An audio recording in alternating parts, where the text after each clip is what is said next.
कल हमने आयनन विभव को प्रभावित करने वाले कारकों के बारे में पढ़ा था, और जिसमें हम लोग फर्स्ट पॉइंट पढ़े थे परमाणु का आकार, है ना। सेकंड पॉइंट ये है नाभिक का आवेश, ठीक है ना। ये जो परमाणु का आकार है ना, इस पे आप न जैसे ग्रुप में ऊपर से नीचे जाओगे तो उस चीज़ को डिस्कस कर लेना, परमाणु का आकार कैसे कैसे बढ़ता है, तो ऐसा करके, है ना। तो मैंने एक ही साथ दोनों को बता दिया था। तो अब क्या है, ये जैसे कि सेकंड वाला पॉइंट क्या दिख रहा है, नाभिकीय आवेश। नाभिकीय आवेश का मतलब ये होगा कि जैसे हम लोग लेफ्ट से राइट जाएंगे, है ना, दाएं से बाएं की ओर जाएंगे, मतलब आवर्त में जाएंगे, है ना। तो तब का आपको ये नाभिकीय आवेश में लिखना है कि जब से हम लोग दाएं से बाएं जाएंगे, सॉरी बाएं से दाएं जाएंगे, तो क्या होगा, जो परमाणु का नाभिकीय आवेश है वो बढ़ेगा, लेकिन परमाणु का आकार क्या है वो बढ़ेगा नहीं, लगभग समान रहेगा।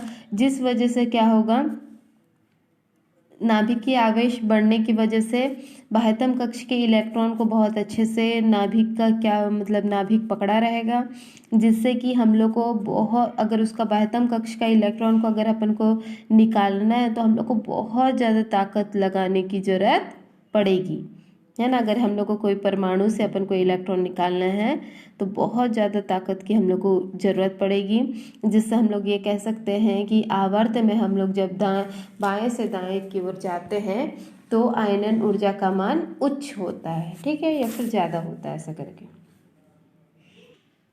थर्ड पॉइंट लिखोगे परिरक्षण प्रभाव, या फिर हम लोग कह सकते हैं आवरणीय प्रभाव।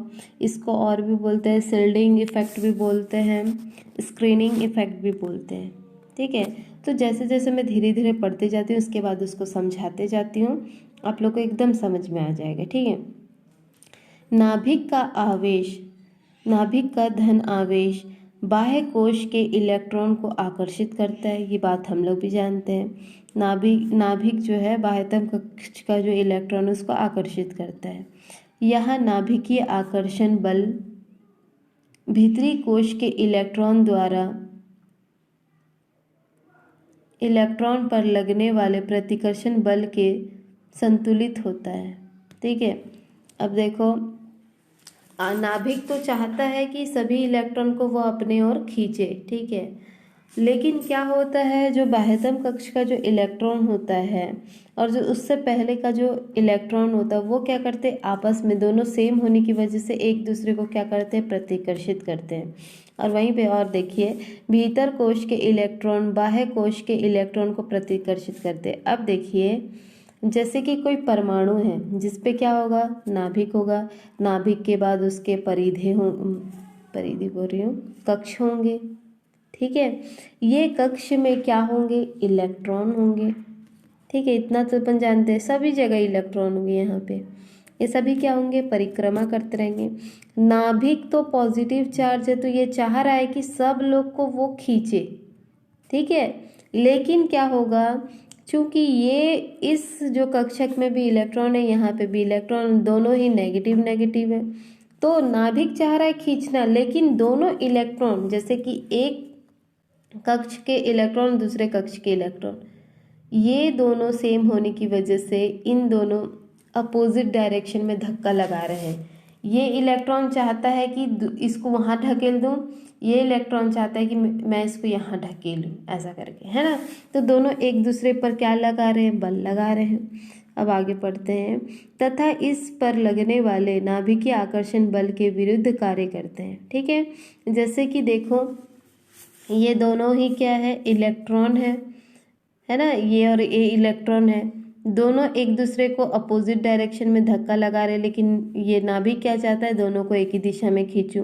तो ये जो बल है ये क्या है, नाभिकीय आकर्षण बल के विरुद्ध है, बस यही बताया जा रहा है। इसे ही परिरक्षण प्रभाव कहते हैं। यही जो इफेक्ट है ना, नाभिक चाहता है इलेक्ट्रॉन को, बाह्यतम कक्ष का इलेक्ट्रॉन को खींच लूं, लेकिन नहीं, ये सबसे बाह्यतम कोश से पहले वाला जो कक्ष है वहाँ पे जो इलेक्ट्रॉन मन मौजूद है, उन लोग क्या चाह रहे हैं कि नहीं, हम लोग उसको और ढकेलेंगे, ऐसा करके। तो ये दोनों जो लड़ाई है, एक नाभिक वो उसको खींचना चाहता है, लेकिन उससे पहले वाला कक्ष उसको और इलेक्ट्रॉन को ढकेलना चाहता है। तो ये जो बल लग रहा है ना, जो ये प्रभाव है इसी को अपन बोलते हैं परिरक्षण प्रभाव। ठीक है, भीतर के कोश इलेक्ट्रॉन का बाह्य कोश से इलेक्ट्रॉन का परिरक्षण प्रभाव निम्न दो कारणों से होता है। पहला देखिए कारण, भीतर कोश में इलेक्ट्रॉन की संख्या कितनी है वो डिपेंड करती है। फिर क्या है, भीतर कोश में परमाणु कक्षक का प्रकार किस जिसमें इलेक्ट्रॉन उपलब्ध है। ठीक है, अब यहाँ पे मतलब मैं और एक चीज़ बता देती हूँ, खासकर कि ये ना डी कक्षक में ज़्यादा देखा गया है। ठीक है, जैसे डी कक्षक होता है ना, तो डी कक्षक में खासकर कि जो सेल्डिंग इफेक्ट है, जो परिरक्षण प्रभाव वो ज़्यादा देखा जाता है। लेकिन जनरली ये सबके लिए लागू होता है, क्योंकि देखिए जब भी कोई परमाणु होगा तो उसके कोश होंगे, कोश में क्या होंगे, इलेक्ट्रॉन होंगे। तो जाहिर सी बात है इलेक्ट्रॉन इलेक्ट्रॉन सेम चार्ज है, तो इन लोग आपस में मतलब प्रतिकर्षित होंगे, है ना, दोनों को रिपल्स करेंगे, मतलब दोनों को प्रतिकर्षित करेंगे। तो इस वजह से जो प्रभाव लगेगा, है ना, ये इलेक्ट्रॉन नहीं चाहता कि ये इलेक्ट्रॉन को नाभिक खींचे, क्योंकि दोनों ही एक दूसरे के विरुद्ध हो रहे हैं ना। इलेक्ट्रॉन नहीं चाहता कि ये इलेक्ट्रॉन मेरे पास आए, अब ये इलेक्ट्रॉन ये नहीं चाह रहा कि ये मेरे पास आए, तो दोनों एक दूसरे को एकदम धक्का मुक्की कर रहे हैं। और नाभिक चाहता है कि दोनों को मैं खींच के रखूं, क्योंकि नाभिक पॉजिटिव चार्ज है और दोनों इलेक्ट्रॉन मतलब दोनों कक्ष के इलेक्ट्रॉन तीनों को सबको वो खींचना चाह रहा है नाभिक। ठीक है, और अच्छे तरीके से बताती हूँ मैं। जैसे कि देखो नाभिक है, ठीक है, अब यहाँ पे कोश मैंने बहुत सारे कोश हैं। ठीक, अब यहाँ पे सब जगह पे इलेक्ट्रॉन है। ठीक, अब ऐसी परिस्थिति में नाभिक तो पॉजिटिव चार्ज है, तो ये तो चाहेगा कि सबको मैं खींचूं, लेकिन ये जो इलेक्ट्रॉन वगैरह हैं ये जनरली जो परिरक्षण प्रभाव है ना लास्ट वाले में होती है। ठीक है, ये जो लास्ट वाला जो दिख रहा है ना इस पे ज़्यादा इफेक्ट पड़ता है। ये लास्ट वाला ही जो कक्षक होता है ये इसको उधर ढकेलता है, ये इसको ढकेलता है।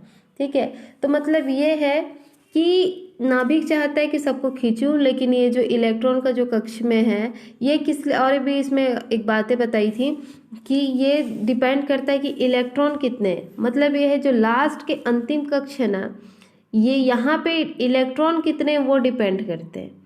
जैसे कि इसका इलेक्ट्रॉन ज़्यादा हो गया इसके इलेक्ट्रॉन से, तो काम इसका ज़्यादा बढ़ जाएगा, मतलब ये पावरफुल हो जाएगा। ठीक है, समझ पा रहे हो ना। अगर ये अंदर के मटेरियल का ही मतलब ये जो बाहरी कक्ष बाह्यतम कक्ष से एक कक्ष पहले का जो इलेक्ट्रॉन है घनत्व, अगर ये ज़्यादा हो गया तो ये ज़्यादा शक्तिशाली होगा और ये इसको ढकेलने में सक्षम हो जाएगा। या फिर अगर इसके पास ज़्यादा ताकत है तो ये इसको ढकेल के नाभिक के कंट्रोल में आने की कोशिश करेगा, है ना। तो देख लीजिए ये जो है आप इसको पढ़ भी सकते हो, तो इसी को हम लोग बोलते हैं परिरक्षण प्रभाव। तो ध्यान दीजिए ये बहुत मोस्ट इम्पॉर्टेंट है। अगर एक बार आप इसको समझ लेते हो ना तो कहीं पे आपको कन्फ्यूजन नहीं रहेगा। लेकिन आप इस टाइप का चीज़ को अगर समझोगे नहीं ना तो बाद में बहुत दिक्कत जाता है। ठीक है, क्योंकि नाम से ही सोच लोगे फिर परिरक्षण प्रभाव क्या होता है समझ नहीं आ रहा ऐसा करके। ठीक है, इस प्रकार तत्वों के भीतर इलेक्ट्रॉन की स्थिति नाभिक संयोजी इलेक्ट्रॉन के बीच में आने के फलस्वरूप संयोजी इलेक्ट्रॉन नाभिक के परिरक्षण आवरण हो जाता है। इस प्रकार परिरक्षण प्रभाव के कारण परमाणु के संयोजी इलेक्ट्रॉन द्वारा अनुभव किया गया प्रभावी नाभिकीय आवेश नाभिक है उपस्थित वास्तविक नाभिक आवेश में कम हो जाता है। जिससे हाँ देखिए, अब देखिए जैसे कि इसको भी मतलब ये जो बताया गया है इसमें नाभिकीय आवेश के द्वारा बताया जा रहा है। ठीक है,